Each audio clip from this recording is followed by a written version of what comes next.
The last toast was still burning in Vivian Darkhollow's throat when the chains snapped tight and jerked her off the dais. A moment earlier, she had been standing beneath carved antlers and treaty banners, painted in ceremonial white from throat to wrist, accepting stale blessings as bride of peace between Darkhollow and Nightfang. Now her goblet shattered across black stone, red wine and candle wax splashing like blood at her feet as two Nightfang wardens hauled her through the emptied feast hall.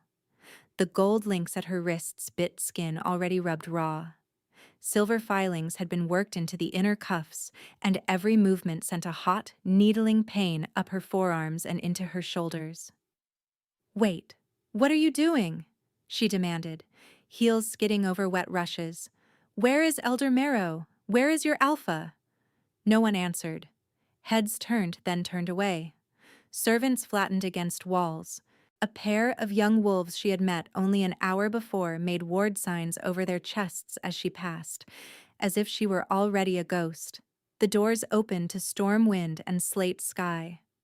Rain knifed sideways across the courtyard, soaking her ceremonial silks in seconds. The wardens dragged her beyond the torchline, down the path where old standing stones marked Nightfang's border, each stone carved with crescent runes and battle names. Between two of them stood Tobias Stoneheart in a dry cloak, hood thrown back, looking precisely as he had looked as a boy whenever he won a game by cheating and dared anyone to prove it. Her cousin smiled. "Let her stand," he said. The wardens released her hard enough that she staggered to one knee.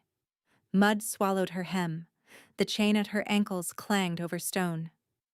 "What is this?" Vivian asked, breath ragged. "Tobias."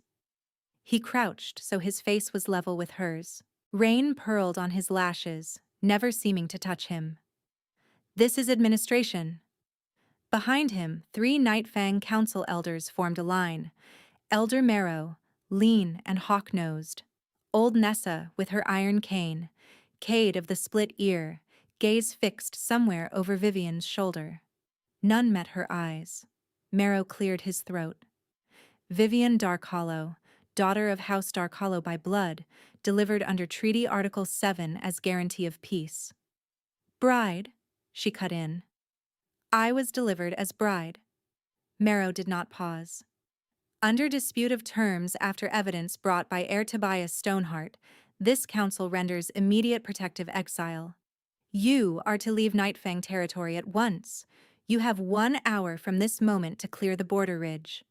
The storm seemed to go silent around her. "What evidence?" she whispered. "Protective exile from what?" Tobias answered for them, pleasant as polished steel. "From you, cousin. Fortunately for everyone, we discovered you were never meant to be wife. Only collateral. A breathing signature. I paid my dues, gave Nightfang what they required, and now I inherit Darkhollow lands uncontested." Vivian stared at him, not understanding, then understanding all at once and wishing she hadn't. Her father's sudden fever 2 months ago, the sealed meetings she had been excluded from. Tobias insisting she wear the old ceremonial chains for tradition. Her father's ring missing from his hand before the pyre cooled. "You sold me," she said. He gave a tiny shrug. "Such an ugly word. I negotiated stability." Nessa's cane struck stone once. "Girl, listen carefully. We cannot absorb Darkhollow succession disputes.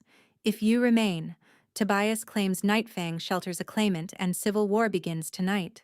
Leave now, and perhaps bloodshed is delayed." "Delayed for whom?"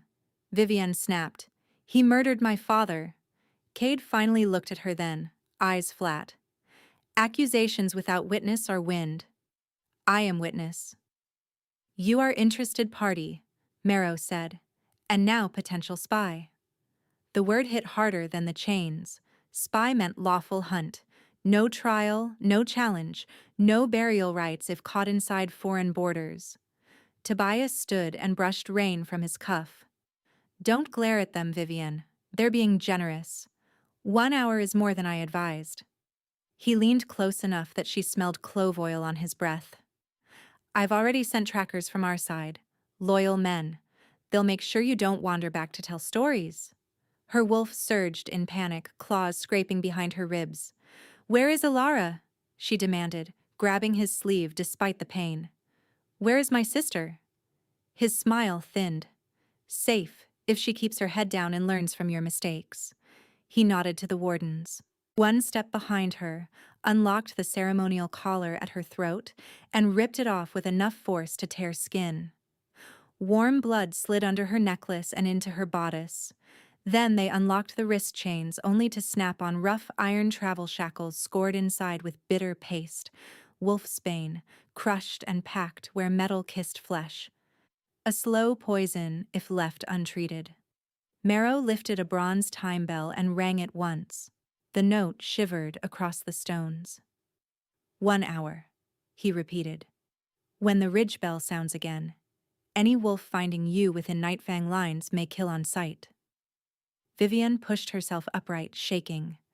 Rain plastered her dark hair to her face, salt and blood in her mouth. She searched the council one last time for a crack. Pity, hesitation, anything human. Found none. Tobias stepped back under his hood. Run quickly, cousin. I'd hate for your final duty to be inconvenient. The wardens opened the boundary gate. Beyond it, pine forest pitched downward into blackness, branches whipping in storm wind like raised lashes. Vivienne crossed the line because the alternative was dying at her cousin's feet while he watched. For the first 2 minutes she walked, because rage held her spine straight and she refused to give Tobias the satisfaction of seeing her scramble. At minute 3, thunder split above the ridge and she heard a hunting horn far behind her. One long note, then 2 short. Not Nightfang, Dark Hollow field signal, trackers. She ran. The forest swallowed torchlight almost immediately. Needles and rain turned the ground to slick paste. Her white treaty dress flashed between trunks like a target banner, so she tore the overskirt free, then the pearl veil, dropping both into a bramble thicket. Branches clawed her arms bare, the iron shackles slammed against bone. Each impact drove Wolfsbane deeper into skin, hot cold, until her fingers began to numb. Think, she ordered herself. Don't panic. Count. Minute 6. Keep to stone where possible. Leave less scent in mud. Minute 9. Cross running water. Minute 12. Don't shift. Not with silver in your blood. It would rip you apart halfway through. Behind her, horn calls answered one another, closer now, muffled by rain. She veered downslope toward the sound of rushing water and slid 20 feet on her hip through ferns and scree, smashing into a fallen pine. Pain burst white behind her eyes. She bit her tongue and tasted iron, pushed up, kept moving. By minute 15, she reached a creek turned savage by storm. She stumbled in, water to her thighs, current punching at her knees. She forced herself upstream instead of across, teeth chattering, because trackers expected prey to take the shortest line. She walked in water until her calves cramped, then scrambled out over a shelf of basalt. Minute 22. Breath-tearing. Vision narrowing at the edges. She ripped one shackle against rock, tried to break the hinge. It held. Skin did not. Blood mixed with rain and ran down her palms. Voices drifted through trees behind her. Male, laughing, not hurried. They knew the terrain. Knew she was already fading. Left fork, one shouted. She's bleeding silver sour, easy trail.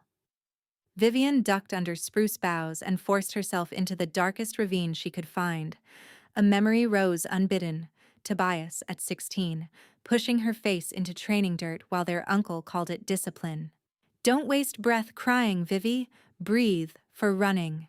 Minute 27. She almost vomited from dizziness. Wolfsbane was climbing her arms now, sharp pins under the skin. Fever heat licked the back of her neck despite the cold rain. Minute 31. She heard paw steps where there should have been none. One of them had shifted. You can't outrun us, a voice called, too close. He said bring your tongue if nothing else. Keep it in a jar. She almost stopped then. Not from fear, from the sudden, crushing exhaustion of being hunted by men who had eaten at her father's table. Men she had sewn winter cloaks for when she was 14. Men Tobias had bought as easily as he had sold her. No. She grabbed a fist-sized stone and hurled it downslope to the right.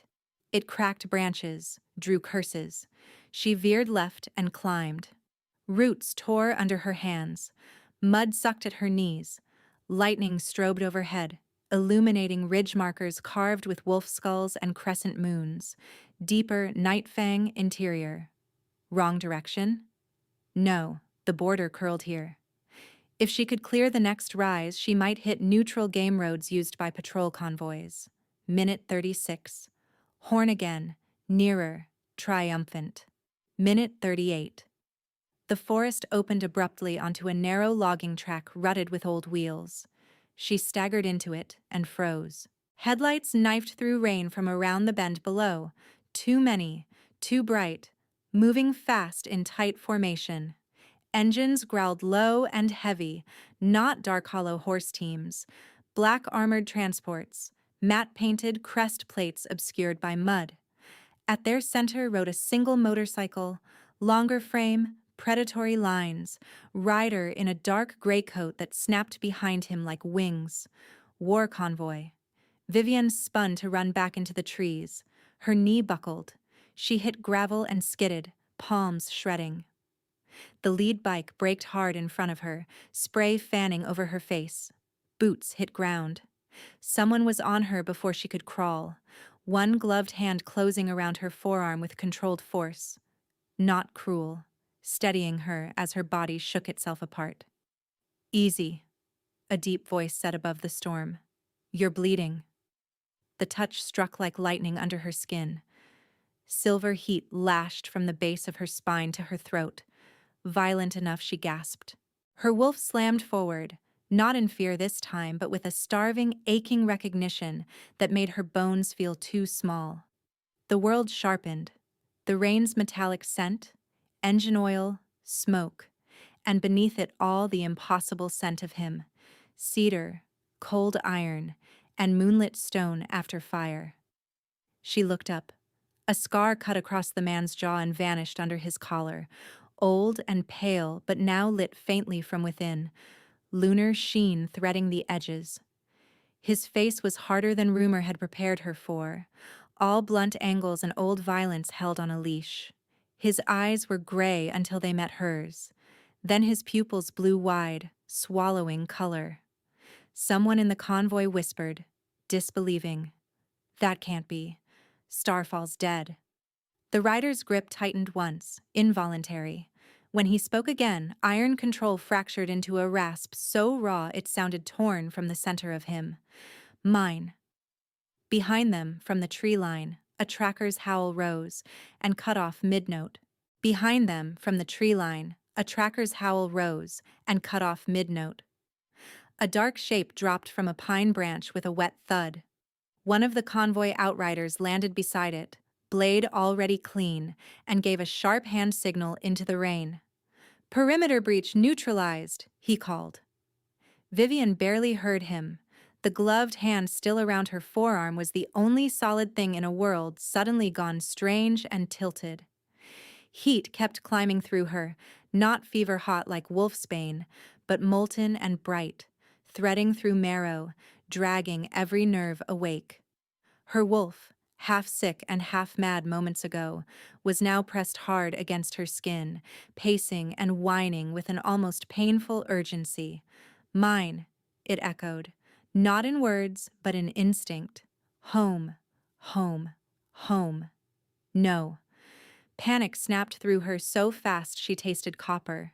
She tried to wrench free, but her arm refused her, whether from poison or from the pull in that grip she couldn't tell. The scarred rider crouched in front of her, rain running off the edge of his jaw. Up close, he looked even less like rumor and more like a battlefield carved into flesh. Old knife line at his mouth, puckered burn near his left temple.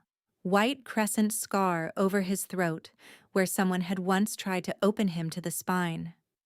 His eyes were still fixed on hers as if looking away might tear something vital loose. Then his irises flashed. Not fully gold, just a sudden molten ring at the center, bright as struck metal, gone almost before she could trust she'd seen it. He drew a breath through his teeth, sharp and involuntary, like a man hit in the gut. "Tell me your name," he said, voice rougher now, dragged over stone. She should have lied. She knew she should have lied. "Vivienne," she heard herself say. "Vivienne Darkhollow." A muscle in his cheek jumped. "Darkhollow," he repeated, and there was recognition there, and fury, and something far more dangerous. Behind him, boots pounded. Two wolves in black convoy leathers formed up at his back, one with a rifle raised toward the trees. "Your Majesty," the rifleman said tightly, "we need to move. We've got at least 4 cents in the ravine, maybe more." "Your Majesty." The title cracked through her haze.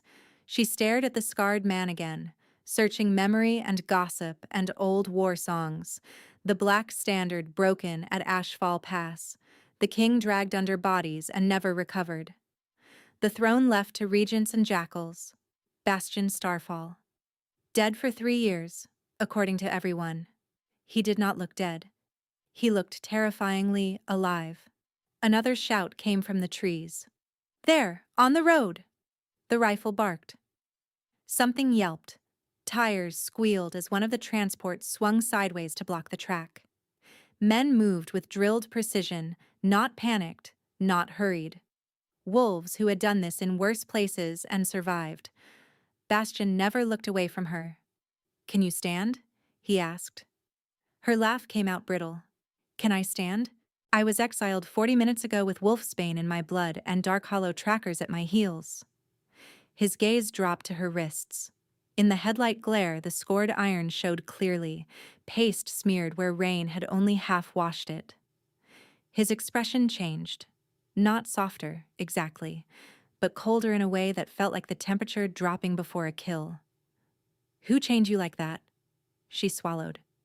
"My cousin, Tobias Stoneheart."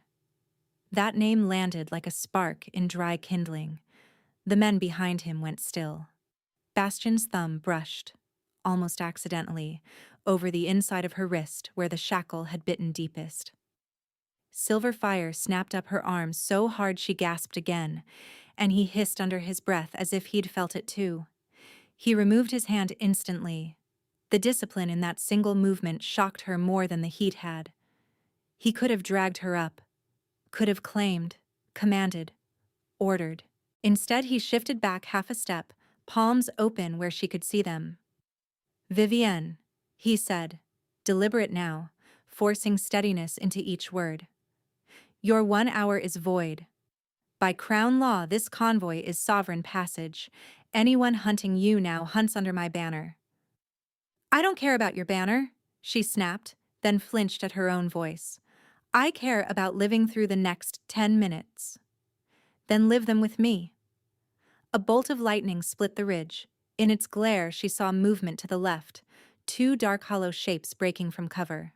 One already half-shifted. Muzzle long, shoulders broad. Instinct made her curl in on herself. Bastion moved in front of her before the first attacker hit the road. It happened too fast for thought. A blur of black coat and bared teeth. The crack of impact. A scream cut short. The half-shifted tracker flew sideways into a transport wheel well hard enough to crumple. The second one raised a crossbow. An outrider took him at the knees. The bolt snapped harmlessly into gravel. "Alive if possible," Bastion said without turning. "I want names." He said it like a king giving weather instructions. Hands reached for Vivienne from both sides, his guards, trying to get her to safety. She recoiled violently, wolf snarling under her skin. Every touch hurt. Every scent was wrong except one. "Don't," she rasped. Bastion's head snapped around. "Off her." The guards dropped their hands at once. He extended his arm again, slower this time, giving her every chance to refuse. Rain sheeted between them. Her own heartbeat was so loud it drowned engines and gunfire and thunder. Her wolf pushed toward him with aching certainty, her mind shoved back with equal force. He's a king. Kings use people. He is your mate. She hated that second thought, hated how badly she wanted it to be true. Permission, he said quietly, as if hearing the war inside her. May I move you? No male had asked her that since she was 12. She gave one tight nod. He lifted her, efficiently, carefully, one arm under her knees, the other behind her shoulders, avoiding the shackles.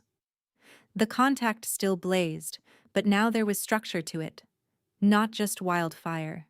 She could breathe around it, barely. As he carried her toward the lead transport, she forced herself to keep her eyes open, to memorize. The crest under the mud on the door panel was a broken star over a fang.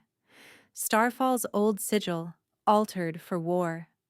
So the stories had been wrong. He had not died. He had been building.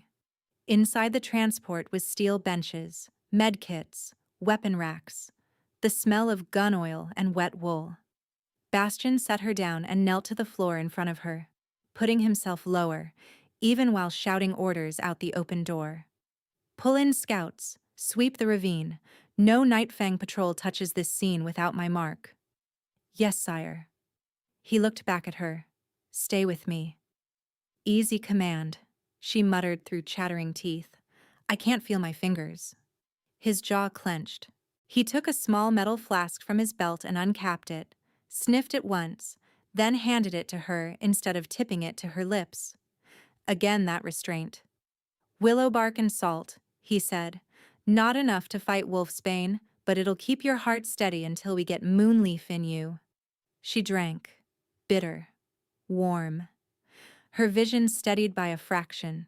He watched to make sure she swallowed, then stripped off one glove with his teeth and pressed 2 fingers lightly to the pulse at her throat. Heat surged at the contact. His pupils widened again. Locked there, eye to eye, she saw the same shock in him that lived in her, terror wearing the face of hunger. You feel it, she whispered. His mouth flattened. Yes. What if I don't want this? Then you will not be forced. The answer came too fast to be rehearsed. Not by me, not by bond, not by law. Outside, someone yelled all clear. Doors slammed, engines rose. Bastian stood and banged once on the cab wall. The convoy lurched forward, turning away from the kill zone and into deeper Nightfang territory. Vivian gripped the bench as pain climbed her arms in hot spikes. Where are you taking me? My fortress. She gave him a hard, disbelieving look. Your prison, you mean? For the first time, something like bleak humor touched his face. If I wanted a prisoner, I'd use chains that weren't already killing her. The words should have comforted her. Instead, they landed in the center of everything she no longer trusted: men, treaties, fate itself. Still, when the transport hit a rut and she pitched sideways, it was his hand she caught. By the time they reached Starfall Hold, night had thickened to ink. The fortress rose out of the mountainside like a black tooth, all slate walls and iron galleries, torches burning blue along the battlements against the rain. Wolves moved everywhere, guards on the parapets, runners in the yards, medics with satchels. The gates opened before the convoy fully stopped. Vivian tried to stand on her own when the doors swung out. Her knees folded immediately. Bastian was there, not catching so much as bracing, letting her choose whether to lean. She hated that she did. Inside, the heat of braziers hit her damp skin and set her shivering harder.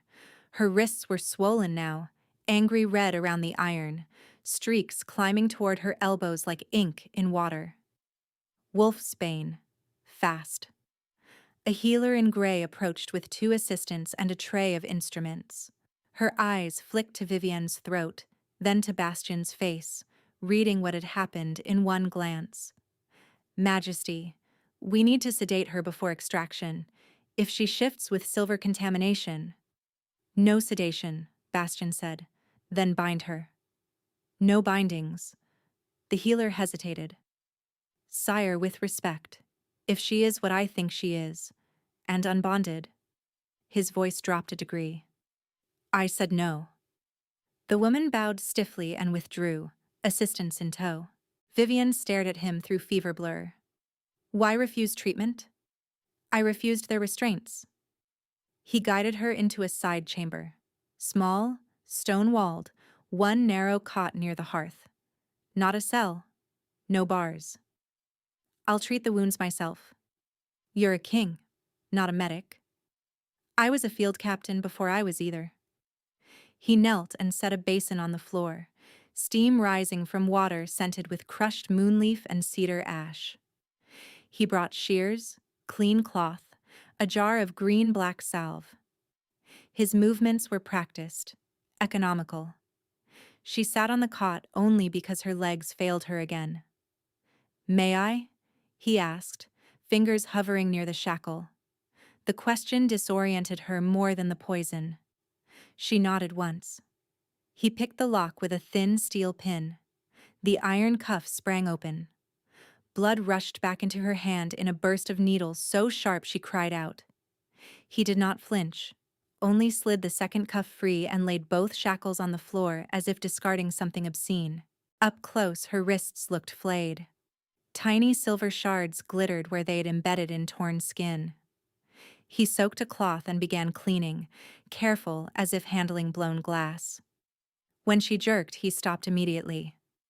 Too much? Burns, she whispered. Moonleaf draws poison. It will burn before it cools. His voice changed as he worked, lower, rhythmical. At first she thought he was counting. Then she recognized old words in a dialect used by frontline wolves. Battlefield prayers to keep hands steady and hearts from breaking open. Guide the blood to stay, he murmured. Guide the breath to return. Let pain pass through, not root. She closed her eyes despite herself.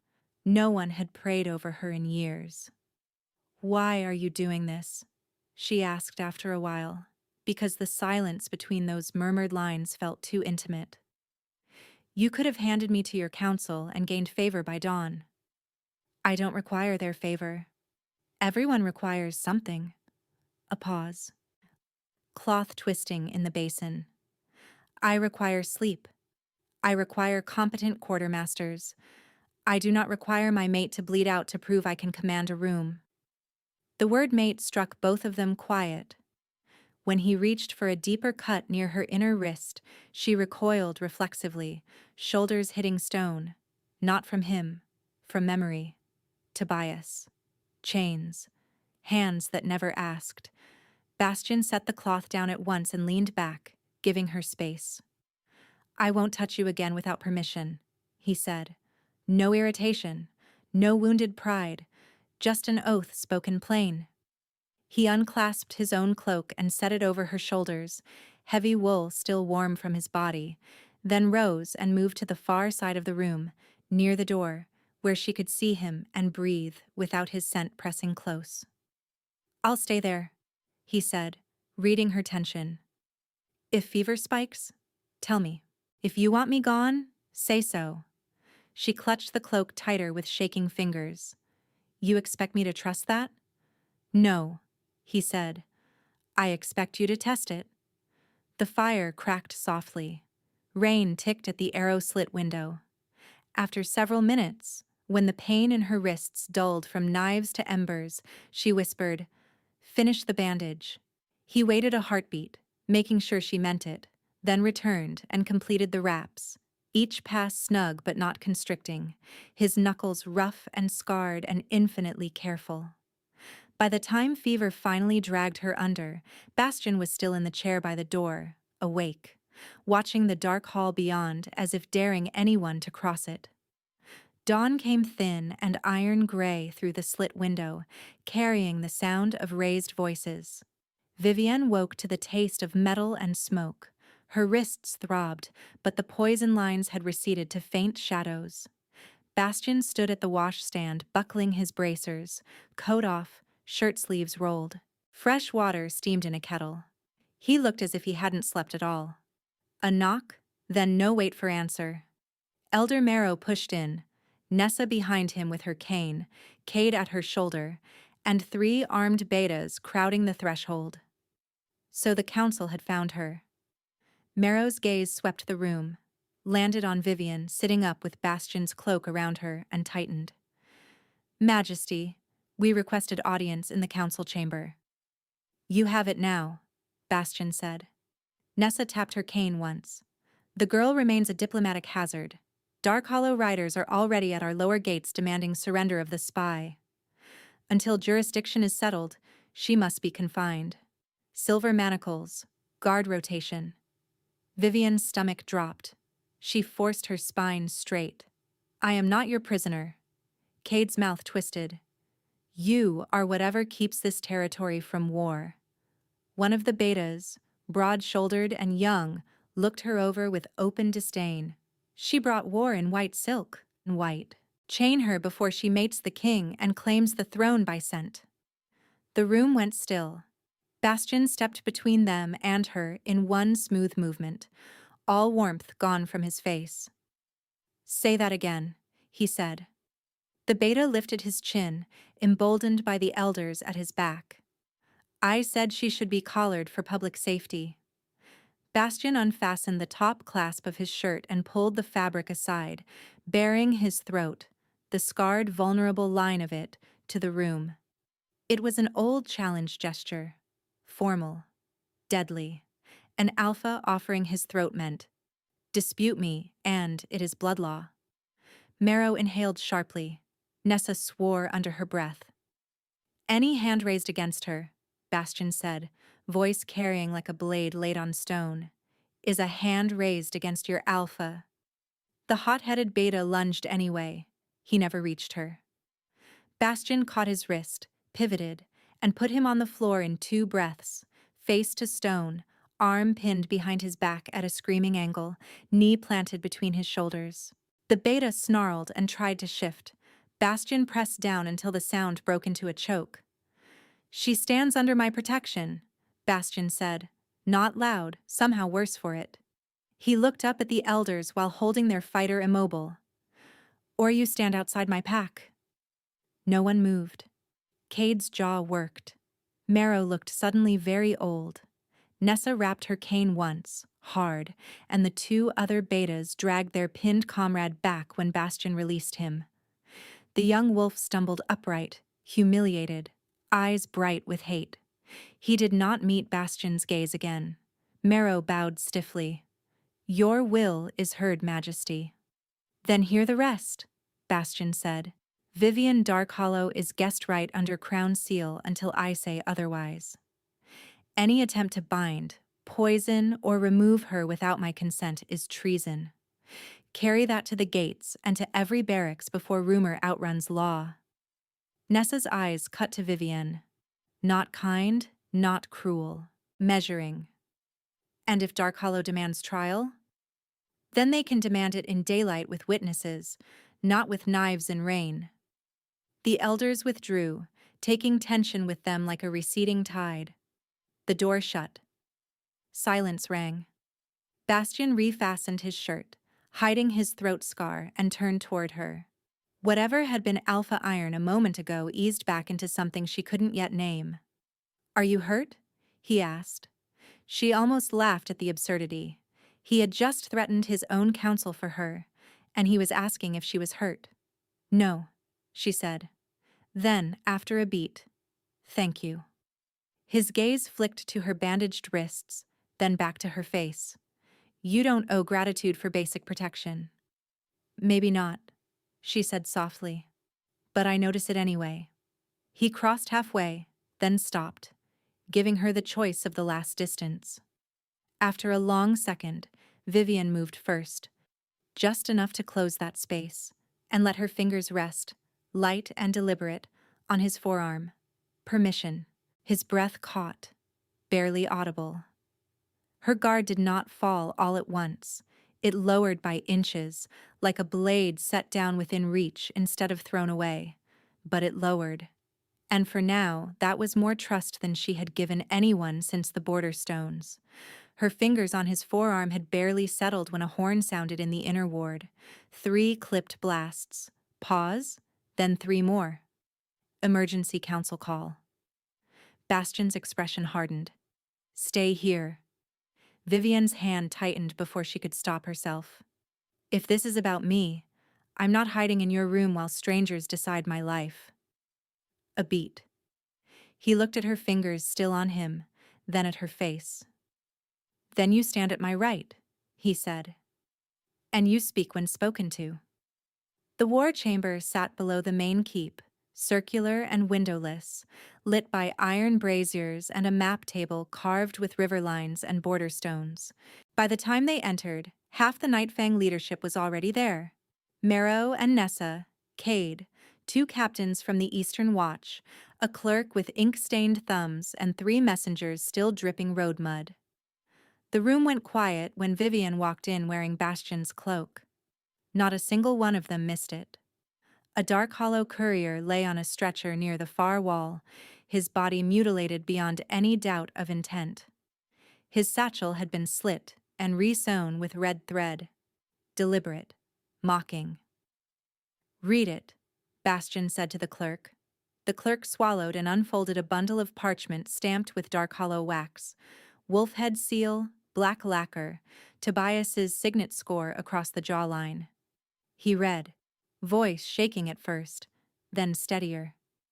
To the gathered alphas of Holleridge and all packs bound by Moonlaw.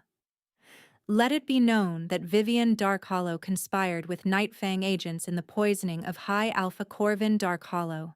Let it be known she entered Nightfang under false bridal claims as part of an assassination exchange, and that Alpha King Bastion Starfall harbors her now to breed a rival bloodline under forged peace.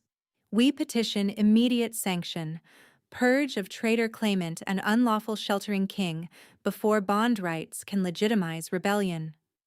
The word purge seemed to suck heat from the room. Vivian went very still. Corvin. Her father's name in Tobias's mouth like a legal tool. Forgery, she said flatly.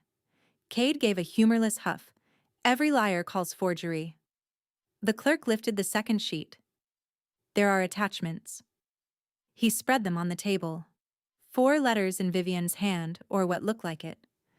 Requests for nightshade doses. Names of supposed Nightfang contacts.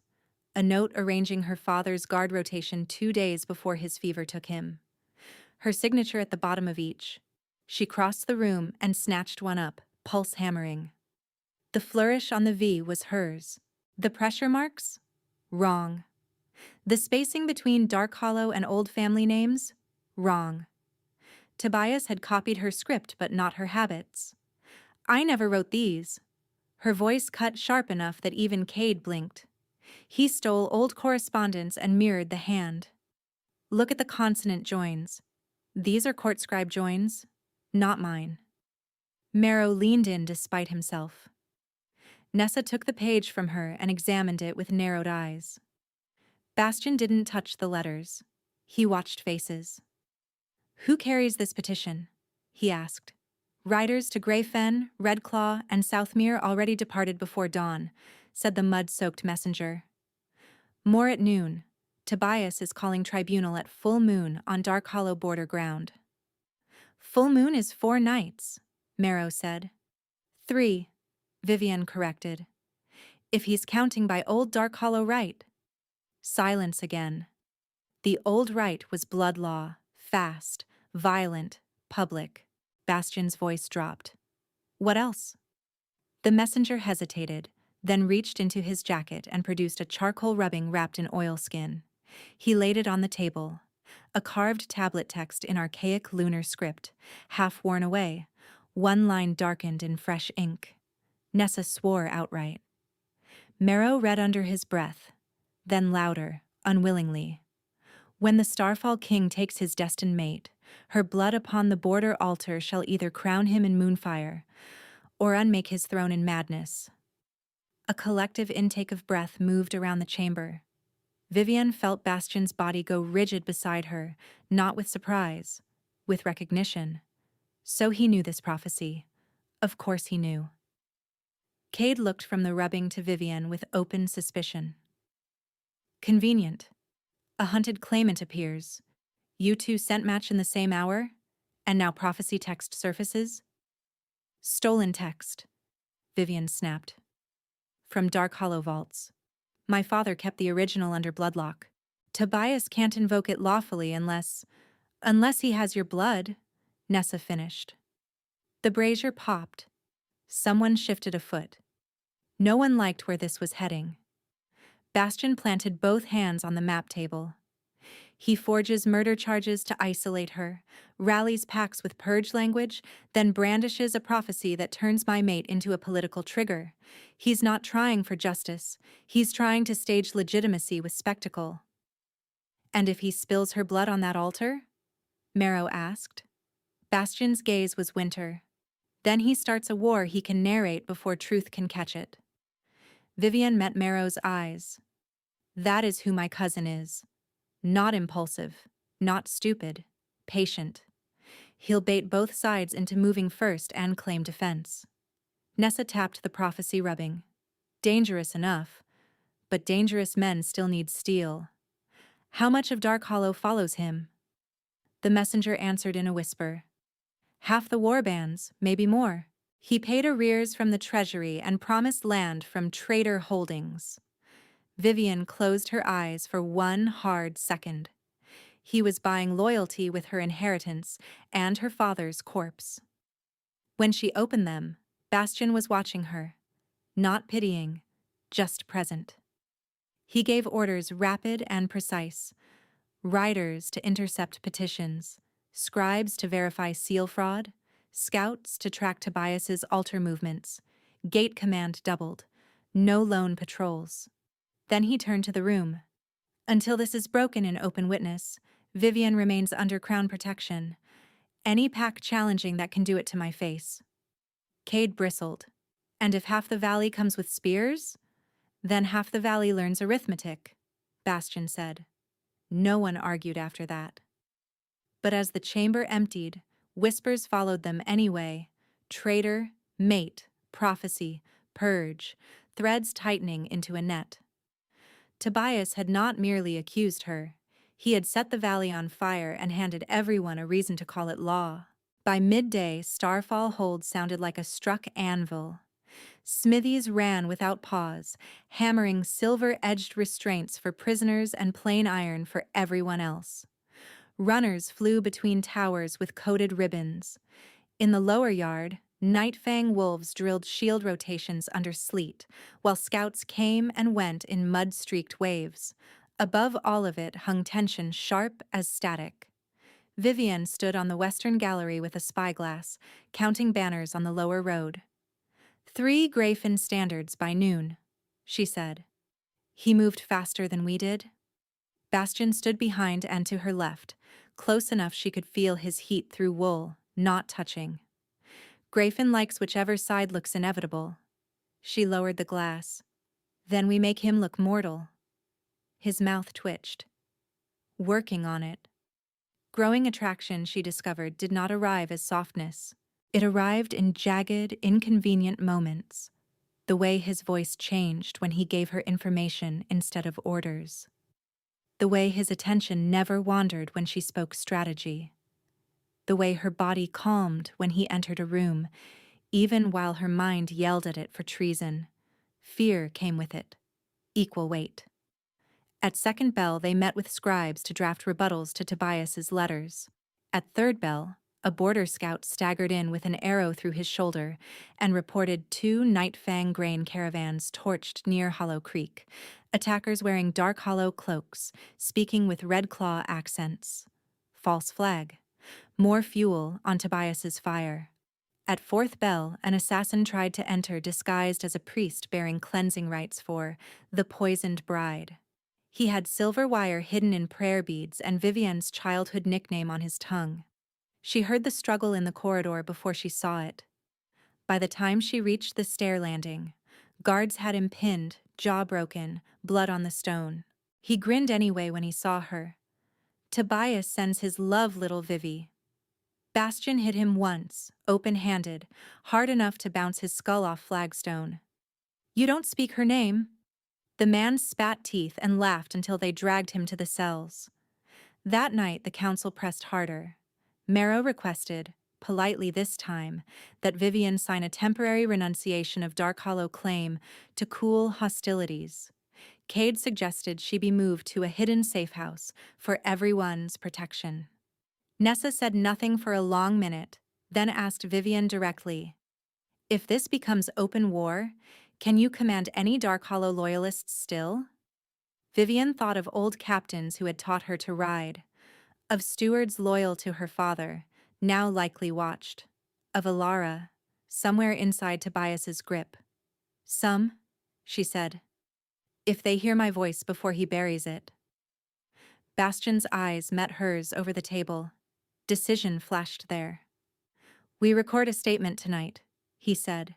"Seal verified by 3 witnesses, sent by Raven and Ryder before dawn." Cade scoffed. "You think words beat blood?" Bastian didn't look at him. Truth beats timing only if it moves.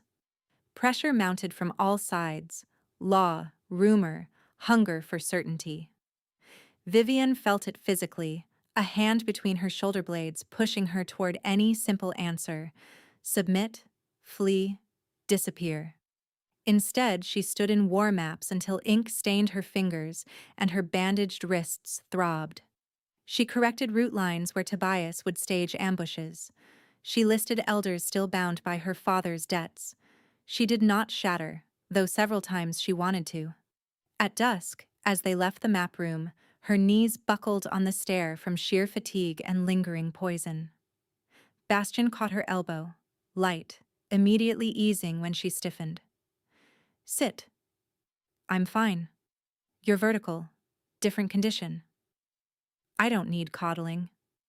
A pause. "Good. I have none to spare." She glared at him. Then, because he looked infuriatingly calm, she laughed, a short, frayed sound that startled them both. He exhaled, some tension leaving his shoulders. "Come on," he said quietly. 10 minutes. Then we go back to saving the valley from your cousin's ego."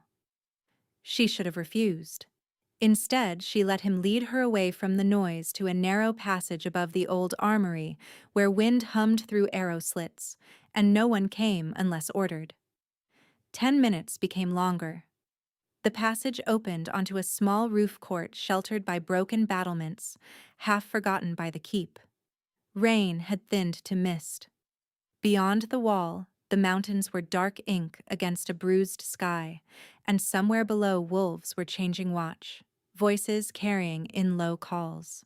Bastian set 2 cups on the stone between them. Not wine. Hot broth, oversalted, practical. Vivian wrapped both hands around the cup for heat. "Is this where kings hide from councils?" "This is where captains hide from kings," he said. "I learned the route years ago." She studied him in profile. Without command posture, he looked older. Not in years. In wear. Scars silvered his throat and jaw in the moonlight, map lines of survived decisions. "What happened at Ashfall?" she asked before she could edit herself. His gaze stayed on the mountains. "I died in all the useful ways, not the permanent one." "That's not an answer." "No." He drank, then set the cup down untouched after one swallow. "My own regent sold troop routes for gold. We were boxed in at the pass. I took 30 wolves out through the burn tunnels, came back to find my death already announced and my throne conveniently managed." "And you let them think you were dead?" "I let enemies stand in daylight where I could count them." She absorbed that. "How many did you lose?" His jaw flexed once. "Enough to know exactly what a forged letter can cost." Silence settled, not awkward. The kind that allowed breathing. She stared at steam curling from her cup. "When my father got sick, I thought it was grief making him fade. My mother died in winter, and he never really came back from that. Tobias said the fever was old age, said I should stop asking questions and learn ceremony." Her voice roughened. I washed my father's hands for burial. His nails were blue at the beds. Not fever blue. Poison blue. I knew it and did nothing because I had no proof. Bastian turned toward her fully now. You survived inside a court built to doubt you. That is not nothing. It feels like nothing when he wears our name and people bow. He bought those bows. They're rented, not earned. She huffed a humorless laugh. You always sound so certain. No. He shook his head. I sound certain when others need it. Different craft. The admission landed softly, more intimate than touch. Wind lifted her hair. She tucked it back and caught him watching the movement, restrained hunger flashing and banked. The bond between them pulsed. Faint now, steadier than that first violent flare, like a thread pulled taut but not yanked. I'm afraid of it, she said, surprising herself again. Not you. This. She touched 2 fingers lightly to her sternum. I spent years being traded, promised, positioned. If I let this bond decide for me, what am I except another bargain? Bastian was still for a long moment. Then he held out his hand, palm up, midway between them. Not taking. Offering. This decides nothing without choice, he said. I can feel you in my blood and still keep my hands to myself. I can want and wait. If all you ever give me is alliance, I will keep faith with that. Her throat tightened unexpectedly. Why? She whispered. Because prophecy says my blood crowns or ruins you? A bleak smile touched his scar. Prophecy has been trying to run my life since I was 14. It's bad at logistics. Despite herself, she smiled back. Then, slowly, she set her hand in his. Heat moved through her. Warm this time, not a burn. His fingers closed gently, rough calluses against her skin. No claiming pressure. No demand. Just held. She lifted her free hand and, after the smallest hesitation, brushed her thumb along the crescent scar at his throat, where he had bared vulnerability before his counsel. His pulse jumped hard beneath it. He did not move away. Thank you, she said, meaning more than the room, the bandages, the defense. For asking. His eyes darkened. Thank you for answering. For a heartbeat, she thought he might kiss her. Instead, he pressed her knuckles once to his forehead, a warrior's vow gesture, intimate and old, and let go before the bond could turn wanting into compulsion. Somewhere below, a bell rang first watch. Reality came back with teeth. They rose together and went down to work. The crisis arrived at moonrise. Vivian was in the scribe room dictating names of Dark Hollow stewards when the outer alarm bell exploded through the keep. Continuous strike, not pattern. Breach or corpse at gate. Boots thundered in corridors. Bastian appeared in the doorway with 3 guards already armed. With me, he said. They ran to the north gatehouse. Rain had started again, fine and icy. Torches flared gold against wet stone. A crowd had formed around something on the drawbridge planks. 2 sentries, a medic, Marrow, and Nessa gripping her cane so hard her knuckles were white. At their feet knelt a horse, sides heaving, foam pink at its mouth. Riderless. No. There had been a rider. The rider's mutilated body was lashed to the saddle in treaty white, arranged as a ritual warning. Dark Hollow courier insignia had been carved into his chest, and 1 hand was missing. A leather tube hung from the pommel, sealed in red wax impressed with Tobias's signet. Vivian stopped dead. The world narrowed to torchlight and blood and the smell of wet iron. Bastian moved in front of her instinctively, but she stepped around him. Open it. Marrow started. You should not. Open. It. Nessa took the tube, broke the seal with her cane tip, and withdrew 3 things. A folded letter, a narrow slate shard etched with lunar script, and a severed braid tied with blue ribbon. Vivian made a sound she had never heard from herself. Ilara's ribbon. She had braided it herself on spring market day, laughing because her little sister said blue made her look like a river spirit. The braid was still damp with blood. Bastian caught Vivienne's shoulders as her knees threatened to fold, holding firm but not trapping. "Breathe," he said near her ear, voice low and urgent. "Vivienne, breathe." She did. Once, twice. Enough to hear Nessa reading, each word like a nail driven in. "Cousin, you always did inspire unnecessary drama. Bring yourself to the border altar valley before moonrise tomorrow, unguarded and unarmed, dressed in treaty white. Come alone, or the rest of your sister follows this braid in pieces. Tell your Starfall mongrel king if he comes within 1 mile. The girl dies first and loudly. Bring your blood. We have a prophecy to complete. Heir Tobias Stoneheart." The slate shard was passed to Marrow. He frowned and translated the etched line with visible effort. "Witnessed blood at altar binds omen to moon." Cade, arriving breathless behind them, went pale. "He has the tablet. Gods." Bastian's hands on Vivienne's shoulders had become iron. "No," he said. "Not to the room. To her. A command. A plea. Both." "You are not going." She turned in his grip, face bloodless, eyes bright with a fury so sharp it looked almost calm. "That is my sister," she said. "We plan, we strike with force." He said unguarded. "He is counting on panic. We do not give him terms." Marrow spoke carefully into the crackling silence. "Majesty, if the girl dies while under Darkhollow custody, Tobias gains martyr leverage. If Vivienne goes and dies, he gains prophecy leverage. Either way? Either way, he gets a stage," Vivienne finished.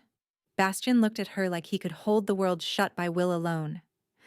"I will not trade you for bait." Her voice broke, then steadied on steel. "You don't get to decide that alone." Around them, wolves shifted, waiting for orders that would decide whether one girl lived, whether 2 packs burned, whether prophecy became weapon by dawn. Rain hissed on torches. The severed braid lay coiled on wet stone between them like a line no one could uncross.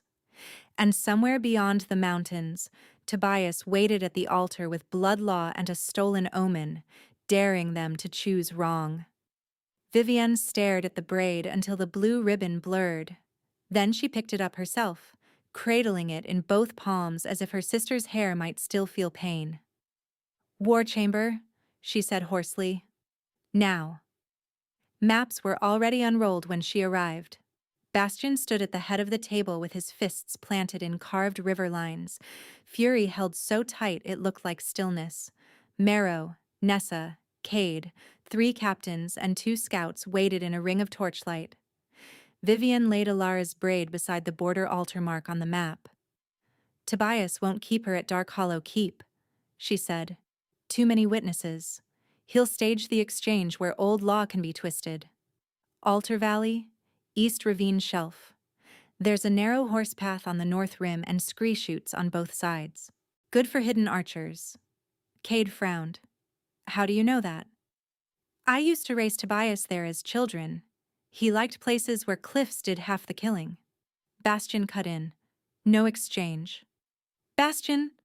"No." His voice cracked like a command bell. "You do not walk into his blade." Silence dropped hard. Vivienne met his stare. "If I don't, Alara dies. If you do, both of you might." Nessa tapped her cane once. "There is another variable, truth stone." Heads turned. She reached into her cloak and placed a dark pendant on the table. Smooth river black crystal wrapped in silver wire etched with witness runes. "Old tribunal tool," Nessa said. "Record sworn speech if primed with blood and moonlight. Hard to fake. Harder to deny." Vivienne picked it up. Cool at first, then warming in her palm. "Can it carry at distance?" "Enough for a valley if you speak clearly and the gods are bored." Bastian's jaw flexed. "You're discussing this as if it's happening." "It is happening," Vivienne snapped, the leash on her own fear finally breaking. "He stole prophecy text, forged my hand, bought half my house, and took my sister because he knows exactly which nerve to cut. He wants spectacle? Fine. I'll give him one he can't narrate. By being bait. By being witness. Bastian came around the table and stopped a breath away. His eyes were storm dark, voice low enough only she could hear. I can't lose you to prove a point. Something inside her softened at the rawness of that. It did not change the answer. You won't, she said. Because I'm not going to die. I'm going to make him talk. For a long moment he looked like he might forbid it anyway. Lock gates, post guards, carry her to a cellar if that was what it took. Then he exhaled like a man swallowing glass. You stay behind the fortress walls, he said aloud for the room, formal and absolute. That is my order. Vivian held his gaze and heard what sat beneath it. I am trying to keep you breathing. She bowed her head once, the shape of obedience. Then, before dawn, wearing treaty white, with wolfsbane blades stitched into her hem and Nessa's truth stone at her throat, she rode out through a smuggler postern with 2 silent scouts and did exactly what he had forbidden. The altar valley looked like a wound cut through the mountain. Moonlight poured silver over slick stone shelves, black pines, and the old border altar itself. A low slab carved with crescent runes gone blunt with age and blood. Mist crawled in the ravine below. Water somewhere to the west roared from recent rain. Vivian walked the last stretch alone. She had braided her hair in the old treaty style and painted no war marks. Her white dress clung damp at the knees. At her collarbone, the truthstone pendant rested against skin, warmed by her pulse. North Rim, 1 Night Fang scout hidden behind split granite. South Scree, 2 more. Far Ridge out of sight. Bastian waiting with an assembled force and every instinct in his body straining to break cover. She prayed he would hold. Tobias! She called into the valley. I'm here. Laughter echoed first, then torchlight flared along the altar shelf. Dark hollow wolves stepped from shadows in a crescent, blades out, faces she knew and wished she did not. At their center stood Tobias in ritual black, silver embroidery at his cuffs, prophecy tablet on a stand behind him like a priest's scripture. And beside the altar, wrists bound to a standing post, mouth gagged with red cloth, was Alara. Her little sister's eyes found hers and went wide with relief and terror. Vivian's chest seized. She forced breath back in. Do not run. Running gets her killed. Tobias spread his arms. Look at you. Obedient at last. Let her go. So abrupt. No cousinly greeting? You forfeited that when you sent me her hair. He ticked and circled the altar. I sent motivation. You always did need urgency. One of his men yanked Alara's head back by the braid stump. Alara whimpered. Vivian's wolf lunged behind her ribs so hard she tasted blood. Tobias watched, delighted. Ah, there she is. Rage looks better on you than diplomacy. He gestured, and 2 wolves frisked Vivian quickly, finding no visible weapons. They didn't think to check weighted hems. They shoved her to her knees before the altar. Unarmed and unguarded, Tobias said.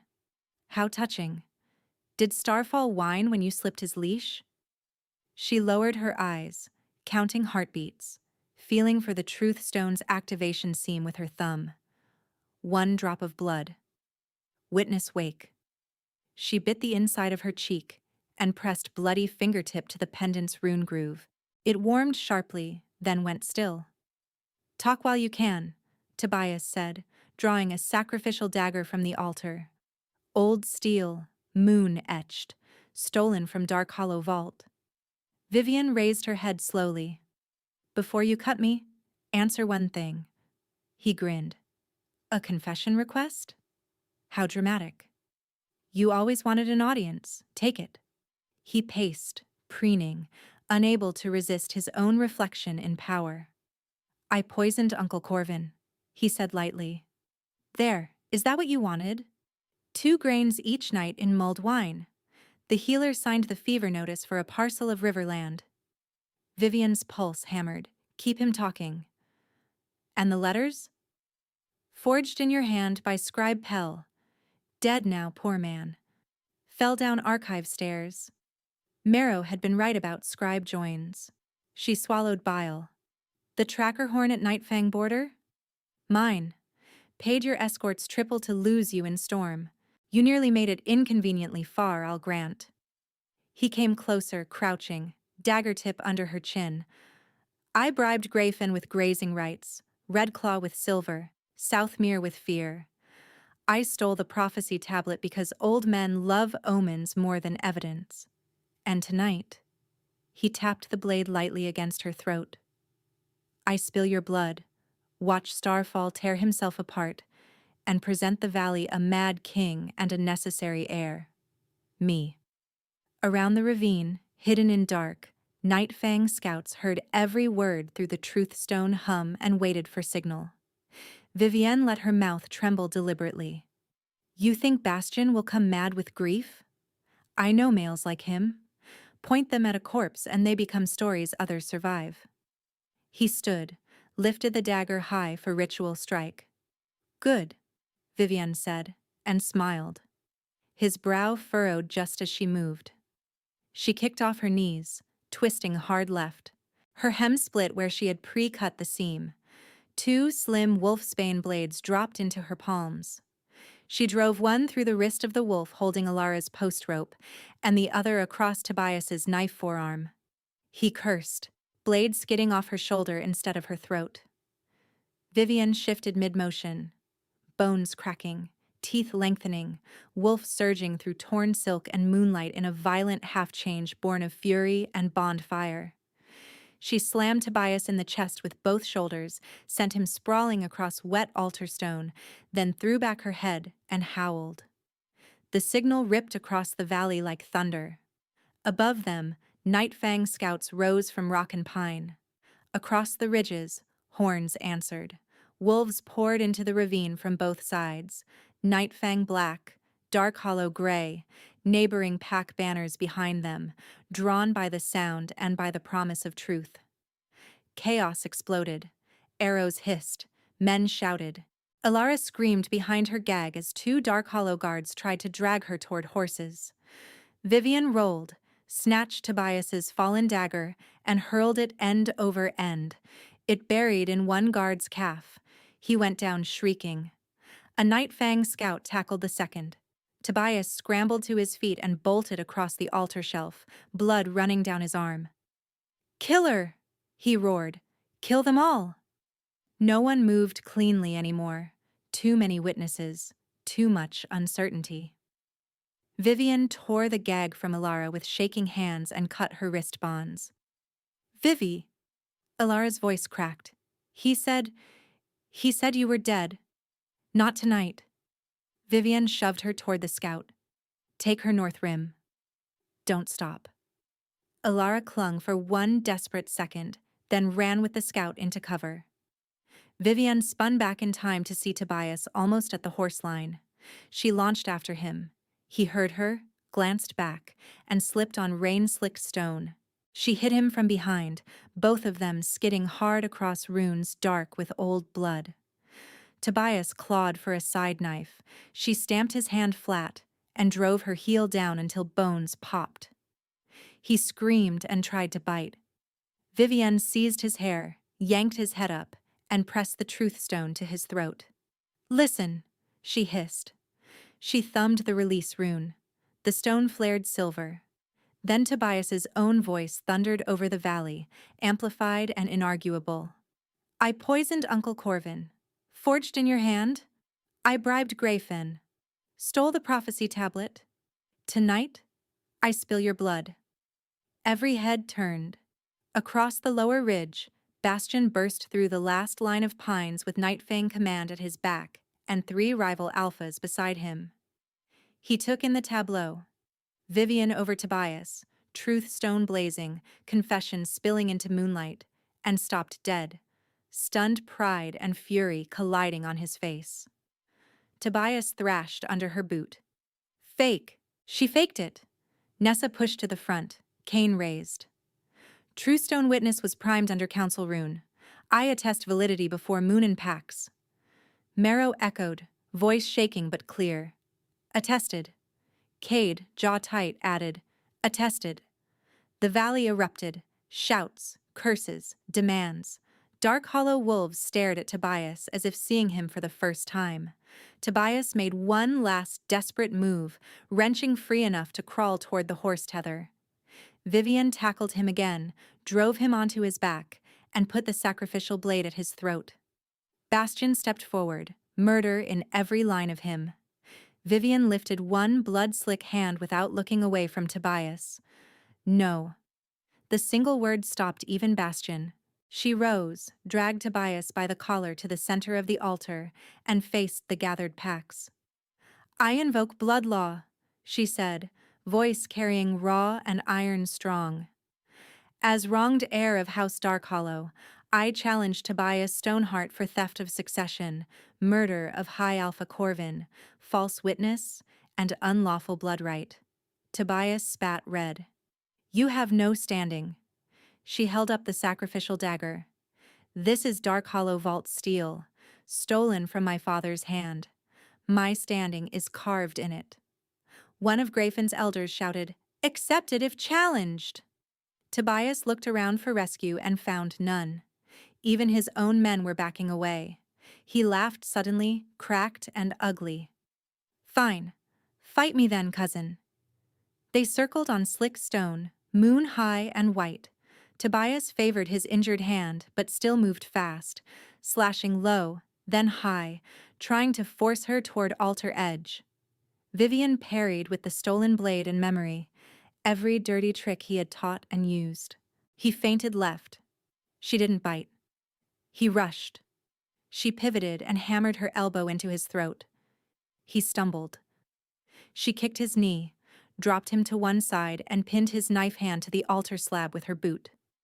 Yield, she said. Never. Yield. He lunged with his free hand for her throat. Vivian drove the blade down, hard, through the stone between his spread fingers, close enough to split skin, deep enough to crack altar rock with a ringing strike. Tobias screamed, trapped hand shaking inches from amputation. Yield, she roared. I yield, I yield. The words echoed and died. Vivian stepped back, chest heaving, and kept her eyes on him as wardens moved in. Tobias, panting blood, looked up with pure hatred. You were supposed to die nameless. She met his stare without blinking. No, cousin, you die witnessed. Marrow, voice formal now, declared before all packs, Tobias Stoneheart is stripped of rank, claim, and name right. Sentenced under blood law to execution at dawn. No one objected. As they dragged him away, he kept screaming prophecy curses until a guard gagged him with his own sash. Bastion reached Vivian then, hands hovering at her shoulders, face pale beneath old scars. Are you hurt? She shook once, sudden tremor breaking through adrenaline. Ask me again in 5 minutes. His mouth did something like a smile, wrecked at the edges.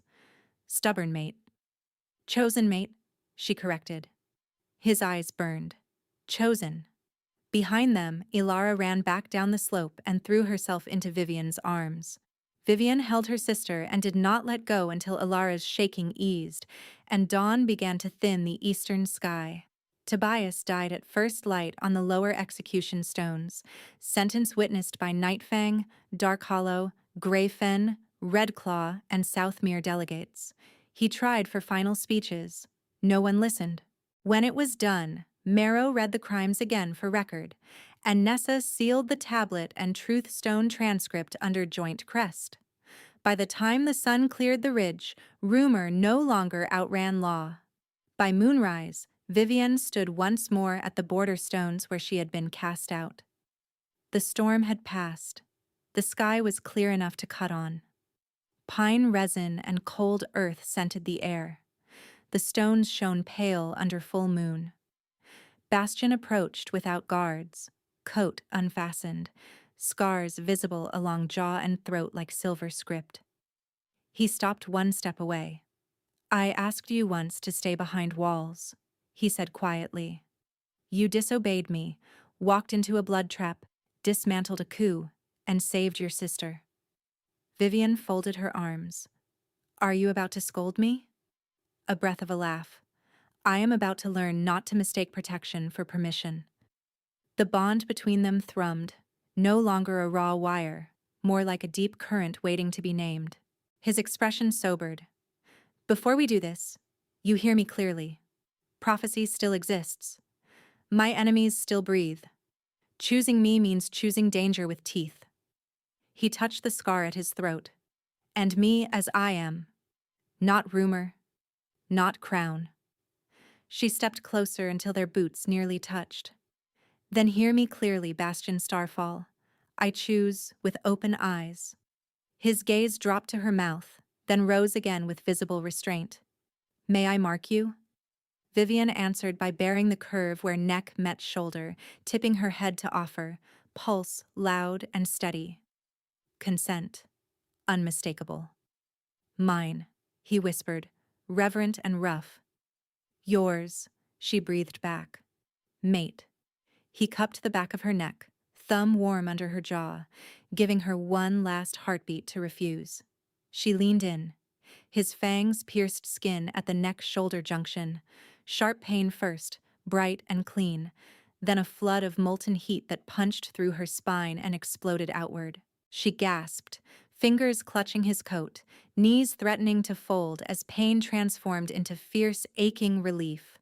Not possession. Recognition. Every ragged edge inside her that had been scraped raw by betrayal suddenly had somewhere to settle. Through the bond she felt him too. The iron discipline, the old grief at Ashfall, the lonely years spent ruling from shadows, and beneath all of it a wild, almost disbelieving tenderness aimed wholly at her. He released, tongue sweeping once over the wound to seal. The mark burned like a brand kissed by moonlight. Vivienne made a small, wrecked sound, half laugh, half sob, and tugged him down by the collar. Your turn, she said. He stilled, eyes flaring gold. Vivienne, you asked, I answer. She pressed her mouth to the pulse at his throat, right over the scar he had bared to protect her, and bit. His body jerked, breath tearing out as her fangs broke skin. Heat surged the opposite direction now, his power rushing into her like a star tide, hers rising to meet it. Their wolves slammed together in the bond with a crackling snap, orbit locking. Strength braided, his battle-cold strategy, her razor instinct for truth, both threaded with hunger and fierce calm. Mine, she whispered against his skin. Yours, he rasped, hands shaking where they held her waist. Mate. The bond settled with a profound inward click, like a door long jammed finally closing true. The world sharpened and steadied all at once. She could feel where he stood in relation to her without looking, feel his pulse answer hers, feel his restraint and desire and trust as distinct currents that no longer threatened to drown either of them. Forehead to forehead, breath mingling, they spoke together. No chains, no bargains, only choice. Moonlight spilled over the border stones, over old carvings and fresh blood marks, and for the first time that place held no exile in it, only return. They stayed like that for a long time, arms wrapped, hearts slowing in sync, until the burn at their marks softened from fire to warmth and the bond hummed quiet and sure beneath skin. 3 days later, the great hall that had once hosted Vivian's Bride of Peace feast was remade. No chains, no ceremonial collars, no hostage dais. Instead, long tables faced each other as equals, and at the center stood a single treaty stone with 2 blank signature grooves. Banners of Nightfang and Darkhollow hung side by side. Greyfen, Redclaw, and Southmere standards ringed the walls as witness. Alara sat in the front row wrapped in dark blue, alive, braid newly cut to her shoulders. She held Vivienne's hand until called to stand as family witness. Marrow read first, voice formal and clear. Article 7 rescinded. No blood relative may be traded as collateral, bride pledge, or peace hostage between packs. Nessa followed, tapping each clause with her cane. Joint tribunal established at border station, 3-pack minimum review for succession disputes, poisoning claims, and exile warrants. Secret confinements outlawed. Cade stepped forward last with a parchment stack and looked, for once, directly at Vivienne. Forgery of seal and script now carries immediate rank loss pending hearing. Learn that one the expensive way. A ripple of dark laughter moved through the hall. Bastian took up the signing blade, sliced his palm, and pressed blood to stone. By crown and pack, bound. He passed the blade to Vivienne. She met every gaze in the room. Elders, captains, former enemies.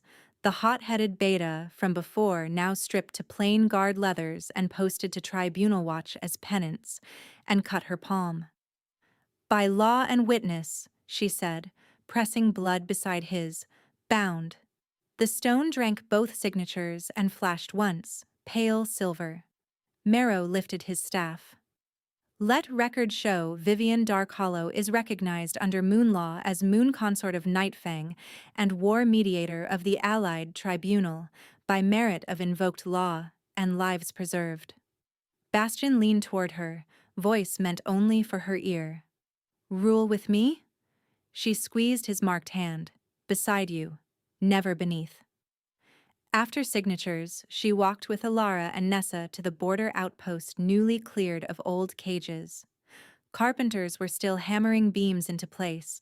Children from 2 minor packs chased each other between lumber stacks, while a medic sorted blankets. A weathered sign had been nailed above the gate in fresh paint. Border Sanctuary. No coercion, no claim without consent. A thin young wolf waited there with a travel pack and bruises fading yellow on his jaw. He flinched when uniforms approached. Vivienne knelt to his eye level, keeping her voice gentle and steady. You're safe here. Name if you want it. Silence if you don't. He swallowed. Ren. Welcome, Ren. She glanced back as Bastian joined them, carrying a crate of ration tins himself because apparently kings could lift things. You'll eat first, then sleep. Tribunal hearing tomorrow with witness present. No one touches you without permission. Ren looked between them, uncertain, then nodded slowly. As dusk settled, Bastian and Vivienne stood at the sanctuary gate watching lanterns wink on one by one along the border road. Shared patrol lights now, not hunting beacons. Next storm will come, he said. Vivienne slipped her fingers through his. The marks at their throats pulsed warm in answer. Let it, she said. We meet it together. He bared his teeth in a grin that looked almost like peace. Teeth first? Always. Chosen mates, chosen law, no chains. And when the wind rose over the stones, it carried no exile at all.